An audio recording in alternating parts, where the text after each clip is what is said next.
सबसे पहले मैं कुछ चेक कर रहा हूँ, शायद लाइव शायद नहीं हो रहा है, तो एक बार मुझे बताओ मेरी वॉइस सबके पास आ रही है? सारे बच्चे कैसे हो? और हम लोग बात करेंगे सिंपल इंटरेस्ट यानी साधारण ब्याज के बारे में। साधारण ब्याज क्या होता है, इसमें प्रयोग होने वाले नाम कौन से हैं, और एग्जाम में कैसे कैसे क्वेश्चन आपके साधारण ब्याज से बनते हैं, उन सब पर बात की जाएगी जल्दी से भाई। तो एक बार मुझे बता दो सब कुछ ठीक ठाक है? हाँ, वॉइस आ रही है बच्चों? ओके, तो चलो पहले थोड़ी सी बेसिक बातें लॉजिक समझ लें। एक बार मुझे बता देना सब कुछ ठीक है ना? All okay? ठीक, चलो तो बात करेंगे बच्चों सिंपल इंटरेस्ट यानी कि साधारण ब्याज पर। साधारण ब्याज है क्या? जैसा नाम वैसा गुण, यथा नाम तथा गुण। साधारण ब्याज सिंपल इंटरेस्ट यानी कि साधारण सा इंटरेस्ट, यानी कि बड़ा ही अच्छा आदमी। कि साधारण क्यों कहा जाता है, चलो इस पर बात करेंगे। ठीक, आ जाओ। हाँ, वॉइस सब ओके, ठीक। तो सबसे पहले बच्चों इसके बेसिक में आता है इसका फार्मूला। भाई फार्मूला तो पता हो ना, फार्मूला क्या लगेगा? एसआई सिंपल इंटरेस्ट बराबर पी आर टी बटे 100। पी है बच्चों प्रिंसिपल, यानी कि क्या बोल देंगे इसको बोलेंगे मूलधन, ठीक है। और आर का मतलब होता है रेट यानी कि दर। टी का मतलब होता है टाइम यानी कि समय। ये तो चलो ठीक है, ये तो इसकी हिंदी है। इसका मतलब क्या है समझ में नहीं आया? ठीक, क्या कि भैया पी क्या है, आर क्या है, टी क्या है। जैसे कोई भी व्यक्ति बैंक में गया और बैंक में उसने कुछ पैसे जमा किए, तो बच्चों जो initial money, certain sum, invested sum, ऐसा कुछ है, उसको हम लोग प्रिंसिपल यानी कि मूलधन बोलते हैं। प्रारंभिक धन, निश्चित राशि, निवेशित राशि, जो सबसे पहले शुरुआत में जिस धन की बात हो रही है वो हमारा क्या होता है? वो हमारा मूलधन होता है। अभी भी नहीं समझ में आया? सर थोड़ा सा और प्रैक्टिकल हो जाओ। बच्चों मेरे पास 100 रुपए हैं। कितने रुपए हैं? 100 रुपए हैं। और मैं 100 रुपए लेकर बैंक गया और बैंक में वो 100 रुपए मैंने जमा कर दिए, डिपॉजिट कर दिए। तो जो शुरुआत वाला पैसा है उसको हम लोग क्या बोलते हैं? प्रिंसिपल यानी कि मूलधन बोलते हैं, जो शुरुआत में धन होता है। ठीक है, चलो भाई आ जाओ। अब देखो, अब बात आती है बच्चों अमाउंट। तो ये अमाउंट क्या होता है? अमाउंट क्या होता है बच्चों? A for amount. अमाउंट होता है प्रिंसिपल प्लस सिंपल इंटरेस्ट, यानी कि मूलधन में अगर ब्याज को जोड़ दिया जाए तो वो क्या होता है? वो क्या होता है? वो अमाउंट यानी कि मिश्रधन बन जाता है। अच्छा, क्वेश्चन में कैसे लिखा होगा? क्वेश्चन में कहीं पर बिकम्स लिखा मिल जाए, अमाउंट्स टू लिखा मिल जाए, तो ये आपके अमाउंट यानी मिश्रधन की बात होती है। राशि, कई बार क्वेश्चन में लिखा होगा प्राप्त राशि, यह लिखा होगा बन जाता है। बन जाता है मतलब मेरे पास बच्चों 100 रुपए थे, तो आप कहोगे सर 100 आपका प्रिंसिपल है। यह 500 हो जाता है, 500 बन जाता है, अमाउंट्स टू ₹500, तो ये आपका मिश्रधन है। ओके, ये आपका मिश्रधन है। क्लियर होगी बात? तो अमाउंट की बात क्लियर होनी चाहिए। ठीक है, चलो भाई अब देखो रेट बच्चों परसेंटेज में होता है, तो परसेंटेज हटाते हैं तो डिवाइड में 100 आ जाता है। टी का मतलब टाइम आपका डेज, मंथ, ईयर, महीने, दिन, वर्ष, कुछ भी दे रखा हो वो आपका दिन बन जाता है। क्लियर है की बात? ओके, तो ये कुछ छोटी बेसिक बातें हमें सिंपल इंटरेस्ट के बारे में समझकर चलनी है। ओके, चलो अब देखो, आओ बच्चों एक सवाल पढ़ते। सारे बच्चे इस सवाल को देखो और पढ़कर सॉल्व करने का प्रयास करो और बताओ क्या आएगा आंसर। है भैया? का मतलब मैं तो एक चीज समझ नहीं पा रहा हूं, दिखाई देना तक बंद हो गया है, दिखाई देना भी बंद हो गया है। सवाल समझ में क्या आएगा ये तो बहुत दूर की बात है। ये रंग देख रहे हो, ये किस तरह का रंग है? ये लाल है, ये लाल रंग है। हाँ, ये लाल रंग है। बताओ, कह रहे हैं सर ये रेड कलर है। बताओ भैया, ठीक है, चलो भाई। मतलब कलर ब्लाइंडनेस, वर्णांधता, ना गलती बात। चलो भाई आ जाओ, क्या लिखा है? Find the simple interest on a sum of rupees this at 14% per annum for 3 years। 12,500 रुपए की राशि पर 14% प्रतिवर्ष की दर से 3 वर्ष का चक्रवृद्धि ब्याज ज्ञात करो, सॉरी साधारण ब्याज ज्ञात करो। आप भी देखो बच्चों, साधारण ब्याज के पीछे एक कहानी है कि साधारण ब्याज प्रत्येक वर्ष में समान होता है, सेम इन एवरी ईयर। इसका मतलब क्या है? इसका मतलब क्या है, अगर पहले साल में 14 मिला तो अगले साल में भी 14 मिलेगा और उसके बाद भी 14 ही मिलेगा। कितना मिलेगा? तीनों साल में 14 मिलेगा। तो कुछ नहीं करना है, एक साल में 14% है तो 3 साल में कितना होगा? 14 गुणा 3 यानी कि 42%। 42%। तो आप सीधे सीधे लिख दोगे, सिंपल इंटरेस्ट बनेगा 42% ऑफ कितना है? 12500। परसेंटेज हटाने पर 2 जीरो कैंसिल, तो ये बना 42 गुणा बच्चों 125 को 25 गुणा 5 लिख सकते हैं? कहो बिल्कुल लिख सकते हैं। तो क्या होगा? 25 दूनी 50 का 0 हासिल 50, ठीक है, 50 का 50, 25 चौक 100, 100 और 50 150, 150 गुणा 5 तो 15 5 जा 75, 7500 ये हमारा आंसर आ जाएगा। क्या ऑप्शन गड़बड़ आ रहे हैं? है ना? हाँ, ऐसा भी कर सकते हैं। देखो 25 दूनी 50 का 0 हासिल लगा, 25 दूनी 50 का 0 हासिल लगा 5, 25 चौका 100 और 5 105। अच्छा 1050 आएगा। क्या आएगा बच्चों? 1050 आएगा। आओ इसको आ जाओ, 1050 और उसकी 5 से गुणा तो 0 5 पंजे 25 और 5 एकम 5, 5250। ऑप्शन में कुछ लोचा है तो 5250 करेक्ट आंसर बन जाएगा। क्लियर है बात? ओके, 42 बनेगा। तो कहने का मतलब क्या था, अगर एक साल में 14% है तो अगले वाले में भी 14 मिलेगा, उसके बाद भी 14 मिलेगा, उसके बाद भी 14 मिलेगा। तो कुल मिला के क्या हो जाएगा? आपका जो इंटरेस्ट है वो आपका 42% बन जाएगा। चलो भाई, इसके लिए करना क्या है, आप सीधे सीधे 14 का 3 से मल्टीप्लाई कर दो। आगे बढ़ाएं कदम। अगर इस बात को समझ पाए हैं तो इस क्वेश्चन को ट्राई करें और बताओ बच्चों कितना आंसर आएगा। साधारण ब्याज बताना है, 24,000 रुपए हमारे पास है, एक जीरो कम कर लो, ठीक, एक लग गया ज्यादा। 12.5 वर्ष है, 3 साल का टाइम है। एक साल में 12.5 है तो 3 साल में कितना होगा? कितना होगा? एक साल में 12.5 है तो 3 साल में कितना होगा? 12.5 गुणा 3 यानी कि 37.5%। और याद हो परसेंटेज बच्चों, 37.5% तो 3/8 3/8 होता है। क्यों? क्योंकि 12.5% 1/8 होता है। 12.5 के 3 गुने की बात हो रही है। तो बच्चों सिंपल इंटरेस्ट क्या होगा? 3/8 मल्टीप्लाइड बाई 24,000। 8 से काट देंगे बच्चों 3 बार, और 3 3 क्या होता है बच्चों? 9,000। Option number C correct answer है। बात समझ में आई क्या? हुई कहानी क्लियर? ठीक। अगर कभी भी ऐसा होता है एग्जाम में ऑप्शन कोई गलत आता है तो वहां पर एक ऑब्जेक्शन का लिंक आता है। हालांकि इस बात पे लड़ाई चल रही कि गलत ना आए, लड़ाई तो बहुत सारी है एसएससी से, ठीक, गलत ना आए तो गलत आता है तो ऑब्जेक्शन का लिंक आता है, उसको ऑब्जेक्शन में आप अपना सही सोल्यूशन लिखकर भेजते हो, अगर वो सही है तो आपको नंबर दिया जाता है। तो कोई बच्चा ये ना समझे एग्जाम में अगर गलत आएगा तो क्या करेंगे। हालांकि ये भी एक अपने आप में बहुत बड़ा विषय है, इस पर बातचीत है कि भाई एग्जाम में क्वेश्चंस गलत ना आए, बच्चे का टाइम बर्बाद होता है। चलो भाई, क्लियर है बात? आगे बढ़ाएं कदम। अच्छा चलो बच्चों, इस क्वेश्चन को सॉल्व करें।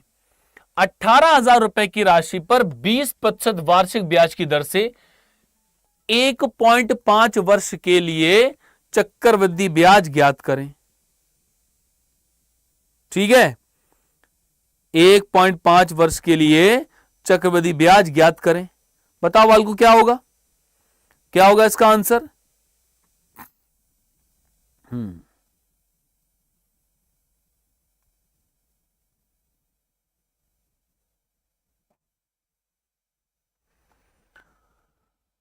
चलो भाई आ जाओ। अब देखो 1.5 का मतलब क्या है भैया? 0.5 का मतलब तो आधा होता है। इसका मतलब यह हुआ कि एक साल में पूरा पूरा आपको 20% ब्याज मिलेगा और आधे साल में आधा ब्याज मिलेगा।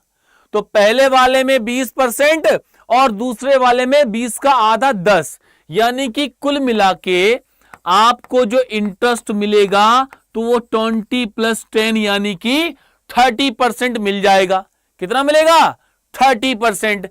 इसका मतलब जो आपका सिंपल इंटरेस्ट बन रहा है वो है 30% ऑफ 18,000। 18,000 का क्या बनेगा? 30% बन जाएगा। तो परसेंटेज में 2 जीरो कैंसिल हैं तो 5400, 5400 हमारा करेक्ट आंसर है। 5400 आएगा बच्चों, 4400 नहीं आएगा। 20 और 10 30, यानी कि 30% बनेगा। 5400 करेक्ट आंसर आ जाएगा। बात समझ में आई क्या? हुई कहानी क्लियर? आगे बढ़ाएं कदम। अब थोड़ा सा थम जाओ, ठहर जाओ, आराम से सवाल को पढ़ लो। बताओ बच्चों क्या आएगा आंसर? ठीक, जल्दी बताओ।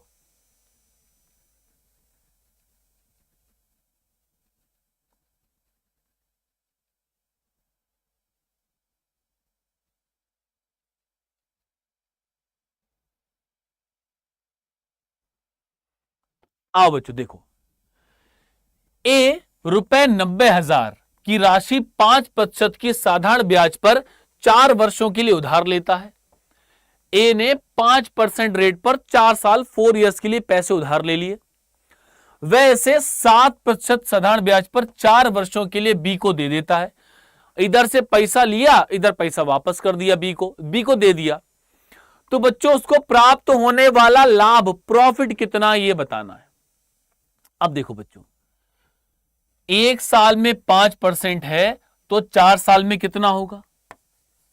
5% का 4 से मल्टीप्लाई 20%।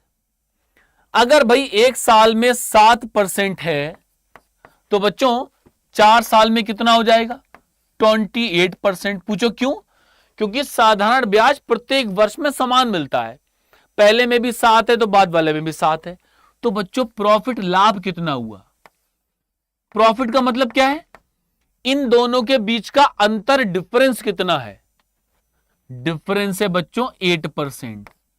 और ये जो 8% है यही हमारा प्रॉफिट है। इसका मतलब 8% हमें निकालना पड़ेगा 90,000 का। परसेंटेज में 2 जीरो कैंसिल, 89 जा 72, 7200। Option number B correct answer आ जाएगा। क्लियर हो गई बात? बात समझ में आई क्या? हुई कहानी क्लियर? चलें आगे। तो बच्चों सारे बच्चे इस क्वेश्चन को सॉल्व करो। बताओ क्या आएगा आंसर? बताओ क्या आएगा आंसर?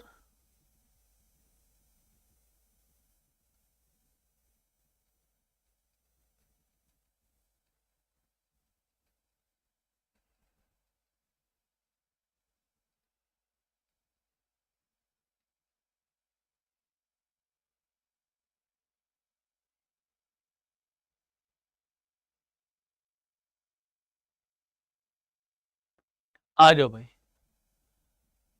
अब देखो, ए 40,000 रुपए की राशि पर 5 वर्षों के लिए 6% साधारण ब्याज पर उधार लेता है पैसे, और बी को 8 वर्षों के लिए 8% पर उधार वापस कर देता है। उसका लाभ बताओ, उसका लाभ बताओ। अब देखो बच्चों, एक काम करो, यहां पर भी 8 कर लो, है ना, क्योंकि पैसा कुछ समय बाद वापस करेगा तो नुकसान होगा ना। 8 कर लो, दोनों तरफ टाइम सेम कर लो, 8-8 वर्ष का कर लो, वरना खुद सोचो इसका 5 वर्ष बाद पैसा वापस करना है और 8 वर्ष के लिए पैसा वापस मिलेगा तो 3 साल का ब्याज तो लगेगा ही। तो एक काम करो, दोनों पर समय 8-8 वर्ष का कर लो। तो देखो बच्चों, 8 की 6 से गुणा, यानी कि 48, 48% ब्याज मिलेगा, देना है। 8 की 8 से गुणा, यानी कि 64% ब्याज चुकाना है। तो बच्चों प्रॉफिट कितना हुआ, लाभ कितना हुआ? 48 2 50, 16%। 16% का प्रॉफिट हुआ। फिलहाल मैंने ऑप्शन को चेंज कर दिया है तो आंसर हमारा चेंज आ सकता है।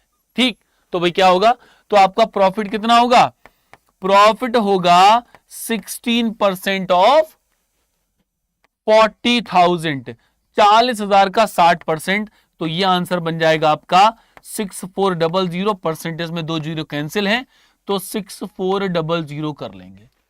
क्लियर हो गई बात? ओके, उसका रीजन है, कारण क्या है बच्चों, कि अगर यहां पर 5 साल है तो आपको 5 साल बाद पैसा वापस करना है, जबकि आपको रिटर्न में 8 साल बाद मिल रहा है, तो ये बात रिलेट नहीं हुई। इसका मतलब समय दोनों में सेम होना चाहिए, वरना भाई इधर भी तो ब्याज लगेगा, 6400 बन जाएगा। आओ बच्चों इस क्वेश्चन को ट्राई करते हैं, ये बढ़िया सवाल है, उससे भी बढ़िया, पहले वाले से ट्राई करो, बताओ क्या आंसर आएगा, जल्दी बताओ।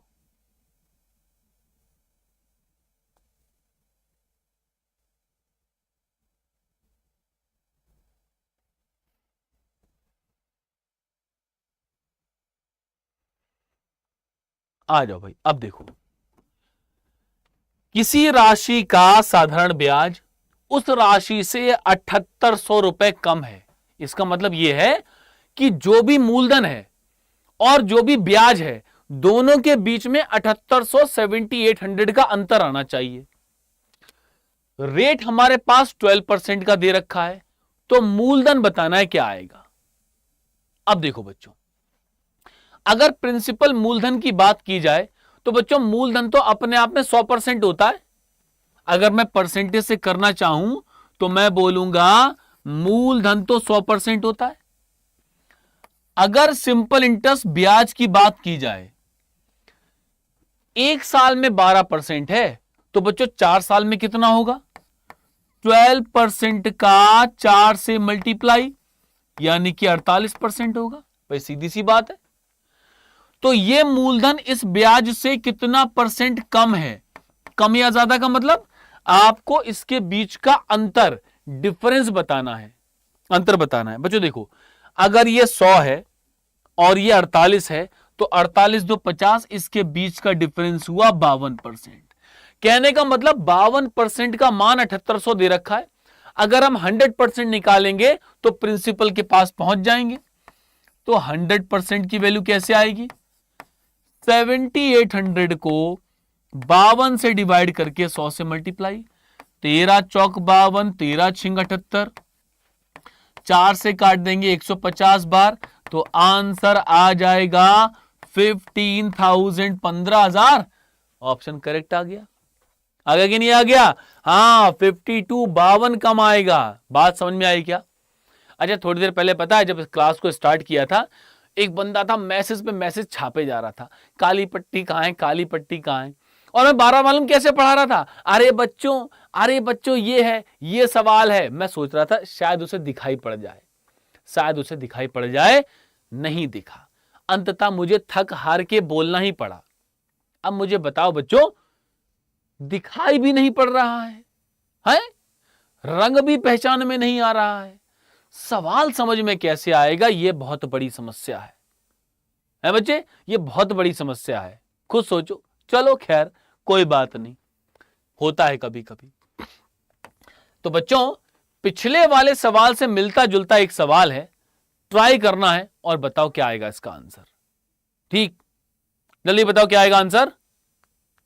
हाँ ठीक, तो मैं बच्चों पता मैं ऐसे कर रहा था, देखो ये सवाल, और मैं सवाल मत देखो, इधर देखो, देखो ये सवाल, देखो ऐसा हो रहा है, देखो ऐसा हो रहा है, वो अपना लगे पड़े।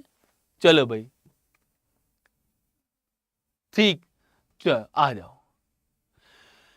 किसी राशि का साधारण ब्याज राशि से 1600 रुपए कम है। सवाल तो पिछले जैसा ही है, वहां 7800 कम था, ये 1600 कम है, लेकिन इस बार रेट में गड़बड़ है। रेट बच्चों 11 से 1/9% है। अब अगर हमने 100 मानकर करा तो थोड़ा सा कैलकुलेटिव हो जाएगा, और हम चाहते हैं हमारी कैलकुलेशन ज्यादा ना हो। इसके लिए क्या करते हैं हम लोग, रेशियो मेथड का यूज करते हैं। चलो बच्चों, रेशियो का प्रयोग किया जाए। उसमें हमें पता होना चाहिए कि 11 होल 1/9, 11 सही 1/9%, 1/9 होता है। तो चलो भाई, मूलधन और ब्याज में एक रिलेशन बनाते हैं। जो डिवाइड में लिखा है ये आपका मूलधन है, प्रिंसिपल है, ठीक है, ये आपका प्रिंसिपल है। और जो बच्चों ऊपर लिखा है, क्या लिखा है, एक, ये इस पर मिलने वाला इंटरेस्ट है। बच्चों एक इंटरेस्ट मिल रहा है 1 साल में, तो बच्चों 5 साल में कितना ब्याज मिलेगा? अगर 1 साल में 1 है तो 5 साल में 5 मिलेगा। तो इन दोनों के बीच का अंतर कितना आएगा? 4। मतलब ये मूलधन, ये ब्याज इस मूलधन से 4 कम है, और 4 नहीं है, क्वेश्चन बोल रहा है 1600 है। तो 1 का मान 1600 को 4 से डिवाइड कर दें, 400 के बराबर। मूलधन तो भैया 9 था, तो 400 का 9 से मल्टीप्लाई कर देंगे, आंसर आ जाएगा 3600, करेक्ट आंसर। ठीक है, क्लियर हो गई बात? 3600 हमारा करेक्ट आंसर बन जाएगा। जिन बच्चों का आ गया बहुत बढ़िया, वेरी गुड। चलते हैं अगले सवाल के पास। आहा, इतना बड़ा सवाल बच्चों, ओहो, मैं तो नहीं पढ़ रहा भैया, आप लोग खुद ही पढ़ लो, मैं पानी पी लूं थोड़ा सा। है बच्चों, इतना बड़ा सवाल पढ़ना पड़ेगा। क्या लिखा है? एक व्यक्ति धनराशि को 2 भागों में इस प्रकार बांटता है, मजबूरी पढ़ के तो बताना पड़ेगा। बांटता है कि पहले भाग पर 5 वर्ष के लिए 12% प्रति वर्ष की दर से मिलने वाला ब्याज। तो पहले भाग पर क्या हुआ, 5% का रेट है, 5 वर्ष का टाइम है, 12%, 12% का रेट है, और उस पर कुछ ब्याज मिल रहा है। वो ब्याज क्या है बच्चों? दूसरे भाग पर 3 वर्ष के लिए 30% प्रति वर्ष की दर से मिलने वाले ब्याज के बराबर है। अच्छा, दूसरे वाले भाग पर भी ब्याज मिल रहा है, वो मिल रहा है 3 साल में और 30% के रेट से, लेकिन दोनों के दोनों बराबर हैं, दोनों के दोनों बराबर हैं। अच्छा, सिंपल इंटरेस्ट पहले वाले के लिए, सिंपल इंटरेस्ट बच्चों दूसरे वाले के लिए। बच्चों 1 साल में 12% है, तो 5 साल में कितना होगा? 60%। अगर 1 साल में 30% है तो 3 साल में कितना होगा? 90%। क्वेश्चन कहता है ये दोनों बराबर हैं।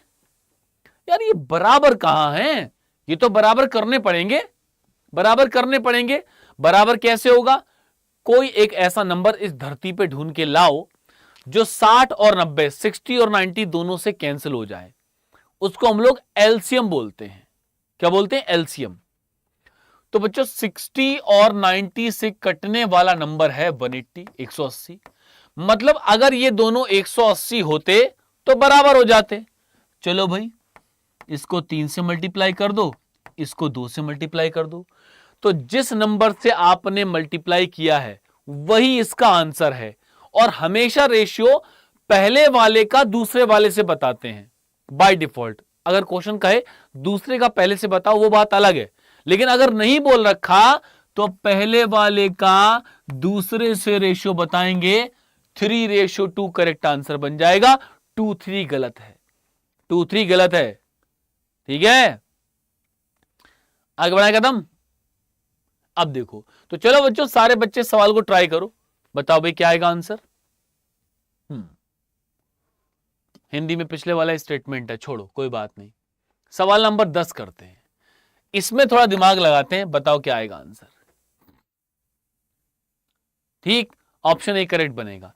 एक व्यक्ति अपनी राशि को 2 भागों में इस प्रकार बांटता है कि पहले भाग पर 2 वर्ष के लिए 10% प्रति वर्ष की दर से दी गई राशि दूसरे भाग पर 4 वर्ष के लिए 15% प्रति वर्ष की दर से दी गई राशि के बराबर है। बच्चों इस बार बराबर तो है, बराबर तो है। एलसीएम की ट्रिक, एलसीएम में सबसे पहले बड़ा वाला नंबर ढूंढ लो कौन है। जैसे पिछला सवाल था 60 और 90, 60 और 90 में कौन है? 90 बड़ा है, 90 का पहाड़ा पढ़ो, 90 एकम 90, जो रिजल्ट आए वो 60 से कट जाना चाहिए, नहीं 90 दूनी 180, जो रिजल्ट आए 60 से कट जाना चाहिए, एलसीएम आ गया। बच्चों इस बार अगर देखा जाए तो इस सवाल में बराबर तो है लेकिन ब्याज बराबर नहीं है। इस क्वेश्चन ने हमें कहा है कि दी गई राशि बराबर है, दी गई राशि मतलब कि अमाउंट बराबर है, हमें अमाउंट लेकर चलना है। तो पहले बच्चों पता होना चाहिए अमाउंट क्या होता है। अमाउंट होता है प्रिंसिपल प्लस इंटरेस्ट, मूलधन प्लस ब्याज। अब भैया मूलधन तो 100% है, उसमें ब्याज का परसेंटेज जोड़ लिया जाए तो काम बन जाएगा। आ जाओ भाई देखो, अमाउंट नंबर 1 देखो बच्चों, 10% है, 2 साल का टाइम है, तो ब्याज होगा आपका 10 गुणा 2 20%। तो अमाउंट क्या होगा, अमाउंट होगा प्रिंसिपल प्लस इंटरेस्ट, मूलधन 100% प्लस 20% यानी कि 120। अगर दूसरे वाले अमाउंट यानी मिश्रधन की बात की जाए तो बच्चों 4 साल है 15%, 1 साल में 15%, तो 4 साल में 15 चौक 60%। तो अमाउंट कितना, 100 प्लस 60 यानी कि 160। ये दोनों बराबर हैं? मुझे तो नहीं दिख रहा बराबर है, बराबर करना पड़ेगा। 120 और 160 का एलसीएम ले लो, दिए गए नंबर में बड़ा वाला नंबर पकड़ लो, उसका पहाड़ा पढ़ो। 160 एकम 160, 120 से नहीं कटेगा, दूनी कितना हो जाएगा 320, 120 से नहीं कटेगा। जैसे आप बोलोगे 16 तियां 48, 16 3 48, 160 तियां, बस वहीं से कहानी हमारी क्लियर हो जाएगी कि हमें इसको 480 बनाना है। 3 से मल्टीप्लाई, सॉरी इसका 4 से मल्टीप्लाई और इसका 3 से मल्टीप्लाई, तो हमारा रेशियो आ जाएगा 4:3 और option number B correct answer बनेगा। पहले वाले का दूसरे से रेशियो बताते हैं, अगर आपका 3-4 आ रहा है वो दूसरे का पहले से रेशियो आ रहा है, चाहे आप ट्रेडिशनली सॉल्व करके देख लेना। ठीक, आज आप पार्टी करे होगे दोस्तों के साथ, ले भैया जे कौन है, जे एक नई प्रजाति है? पार्टी करेंगे दोस्तों के साथ, वाह बच्चों तुम पार्टी शार्टी कर रहे हो क्या है, और मुझे नहीं बता रहे हो।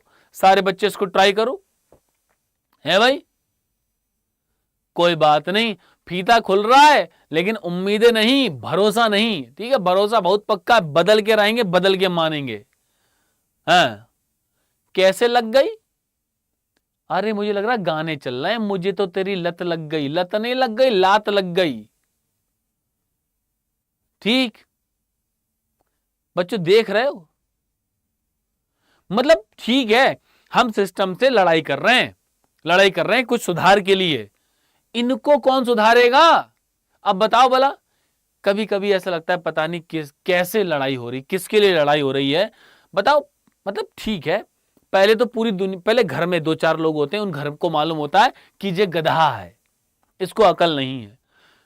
यूट्यूब पर आकर चैटिंग कर रहे हैं, यहां पर जहां बच्चे पढ़ाई कर रहे हैं, मतलब पूरे भारतवर्ष को पता चल गया कि कंपटीशन बहुत कम है। क्यों, क्योंकि फॉर्म भर के कुछ लोग तो चैटिंग कर रहे हैं, फॉर्म भर के चैटिंग कर रहे हैं, तो भैया कंपटीशन बहुत कम है। कभी मत बोलना कंपटीशन बहुत ज्यादा है, 50% तो तुम्हें ऐसे ही मिलेंगे जो मात्र और मात्र धोखा दे रहे हैं एक दूसरे को और घर वालों को, हैं? बताओ, अब खुद सोचो, एग्जाम जब देने जाएंगे तो इन्हें क्या याद आएगा, पार्टी चल रही थी, हैं? और क्या याद आएगा, इन्हें याद आएगा तुम्हें चोट कैसे लग गई, आहा हा हा, कतई दिल पे चोट लगी। आओ भाई सवाल के पास। एक व्यक्ति अपनी राशि को 2 भागों में इस प्रकार बांटता है कि पहले भाग पर 3 वर्ष के लिए 5%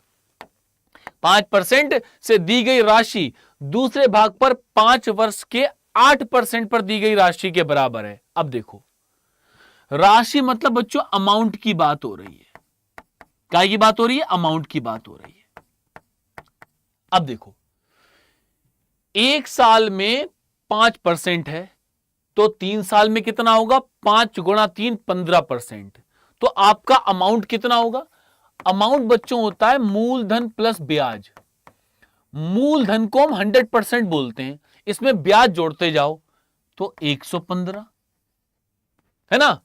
दूसरे भाग पर 5 वर्ष 8%, एक साल में 8% तो 5 साल में कितना, 5 गुणा 8 यानी कि 40%।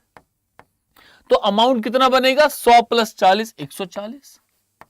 ये दोनों बराबर है, मुझे तो नहीं दिख रहा है बराबर है, बराबर करने पड़ेंगे। अब देखो बच्चों, क्या इसको 5 गुणा 23 लिख सकता हूं? क्या मैं इसको 5 मल्टीप्लाइड बाई 28 लिख सकता हूं? कोई बुराई नहीं है लिखने में, बिल्कुल लिख सकते हैं। अब देखो बच्चों, इन दोनों को बराबर कैसे करें?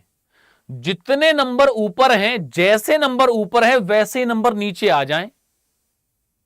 तो आप क्या बोलोगे, 5 तुम्हारे पास 5 तुम्हारे पास बराबर हो, 23 तुम्हारे पास 28 तुम्हारे पास, तुम्हारे पास 28 नहीं है तो 28 से गुणा ले लो, तुम्हारे पास 23 नहीं है तो 23 से गुणा ले लो। तो रेशियो कितना आएगा, 28:23। None of this correct answer. बात समझ में आई क्या, हुई कहानी क्लियर? ठीक। तो बच्चों अब इस सवाल को सॉल्व करेंगे, जरा दिल थाम के आराम से सॉल्व करना, ठीक। हाँ, अब देखो क्या लिखा है। एक व्यक्ति ने 24,000 रुपए को 2 भागों में इस प्रकार विभाजित किया कि प्रथम भाग पर 12% वार्षिक की दर से 3 वर्ष के लिए साधारण ब्याज, दूसरे भाग पर 4.5 वर्षों के लिए 16% वार्षिक ब्याज की दर से ब्याज बराबर है। बच्चों इस बार क्या है ना, इस बार हमारे पास रुपए दे रखे हैं, ब्याज तो बराबर है, इंटरेस्ट तो इक्वल है, लेकिन रुपए हमारे पास दे रखे हैं। तो छोटा वाला हिस्सा कितना होगा ये बताना है। तो कोई बात नहीं, सबसे पहले आप ये देख लो कि किस अनुपात में हमने प्रिंसिपल को डिवाइड किया है। अगर वो रेशियो पता चल जाएगा तो आंसर आ जाएगा। तो पहला काम कि किस रेशियो में बांटा गया, वो कैसे पता चलेगा, वो तब पता चलेगा जब आप ब्याज को बराबर करोगे। तो पहला काम क्या है, ब्याज ढूंढकर लेकर आना। आ जाओ भाई। अगर हम लोग बात करें सिंपल इंटरेस्ट, पहला वाला सिंपल इंटरेस्ट कितना होगा और दूसरा वाला सिंपल इंटरेस्ट कितना होगा?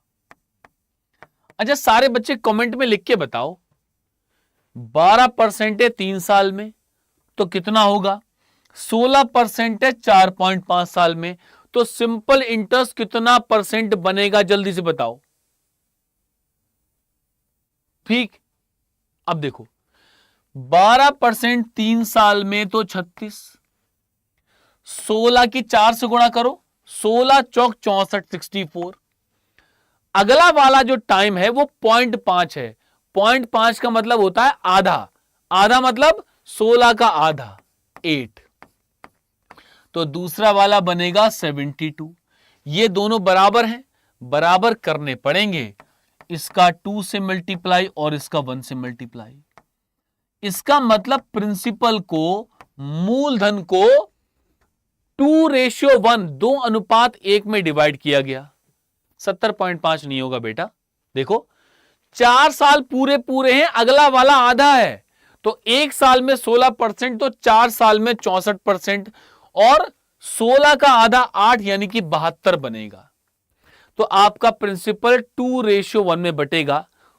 टोटल हो गया बच्चों 3, और 3 नहीं है 24,000 है, तो 1 का मान 3 से भाग कर दो, 3 अट्ठे 24, 8,000। ऑप्शन नंबर सी, क्योंकि 2 और 1 में 1 छोटा है। क्लियर होगी बात? ठीक, आगे बढ़ाएं कदम, आगे बढ़ाएं कदम, आ जाओ। इस क्वेश्चन का आंसर क्या होगा बच्चों, ये ट्राई करें। ऑप्शन सी करेक्ट आंसर है, 8,000 बिल्कुल सही आंसर है। देखो बच्चों इस सवाल को, 8,000 रुपए बन जाते हैं 12,000 4 साल में, तो आपको बताना है रेट क्या होगा। ये तो बड़ा आसान सा सवाल है। 8,000 अगर 12,000 बन जाते हैं तो 8 और 12 के बीच का अंतर है 4,000, 4,000। तो simple interest equal to P, rate निकालना है, 4 साल का टाइम है और बटे में 100 है। तो 4 से काट देंगे बच्चों, 1 2 3 बार, 1 2 1 2 3 इधर चला गया। तो आर बराबर 100/8%, और 100/8 को हम बहुत अच्छी तरह जानते हैं, ये 12.5, 12.5% है। बात समझ में आई क्या? हुई कहानी क्लियर? अगला सवाल। तो बच्चों एक काम करेंगे, ये सवाल आज की क्लास का होमवर्क क्वेश्चन है, ठीक है? थोड़ी लड़ाई, और लड़ाई के साथ साथ थोड़ी पढ़ाई भी जरूरी है। तो ये क्वेश्चन कमेंट में आप मुझे लिख के बताना इसका आंसर क्या आएगा। मैं आपसे बहुत एक इंपॉर्टेंट बात कर रहा हूं, उसका ध्यान देना बच्चों। इस टाइम बड़ी इस तरह स्थिति चल रही कि बच्चा बहुत ज्यादा परेशान है। परेशान होने के साथ साथ हर स्टूडेंट नाराज भी है, गुस्सा भी है, और उसकी नाराजगी बहुत अलग अलग तरह से जाहिर हो रही है। हम लोग गए थे प्रोटेस्ट करने जंतर मंतर में, तो बच्चों ने गुस्सा में क्या करे, बच्चा तो परेशान हो गया ना इन सारी व्यवस्थाओं को देखकर। उसने हाय हाय सुधारो ये सब नारे लगाने शुरू कर दिए। उसका परिणाम क्या हुआ वो परिणाम सबको पता है। ठीक, चलो ठीक है, और बच्चा करे तो क्या करे, हमारे हाथ में और कुछ नहीं है। तो गुस्सा में हम कुछ बोल ही देते हैं, जैसे हम कुछ ना कर पाए तो गुस्सा में कुछ ना कुछ तो बोल देते हैं। एक स्टूडेंट साल, 1.5 साल, 2 साल, 6 महीने तैयारी कर रहा है, तो उसके गुस्सा में उसके दिल से कुछ बातें, क्रोध निकल जाता है। छोटा बच्चा नादान है, वो हमारी तरह मैच्योर नहीं है कि चुप रहेगा, ऐसा हो जाता है। लेकिन बच्चों इस पूरी भागदौड़ में, इस पूरे प्रोटेस्ट में, इस पूरी लड़ाई में एक और बात है, मैं आपको बताऊं। कुछ स्टूडेंट ऐसे हैं, मान लो उनका परसेंटेज होगा 25% या 20%। वो ऐसे हैं जो अपनी स्टडी, पढ़ाई भी लगातार करते जा रहे हैं।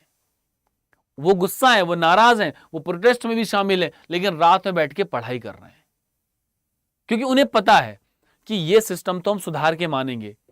गुरुजी लोग लड़ रहे हैं, इसका सुधार कर लेंगे, ठीक। लेकिन सुधार होने के बाद क्या होगा?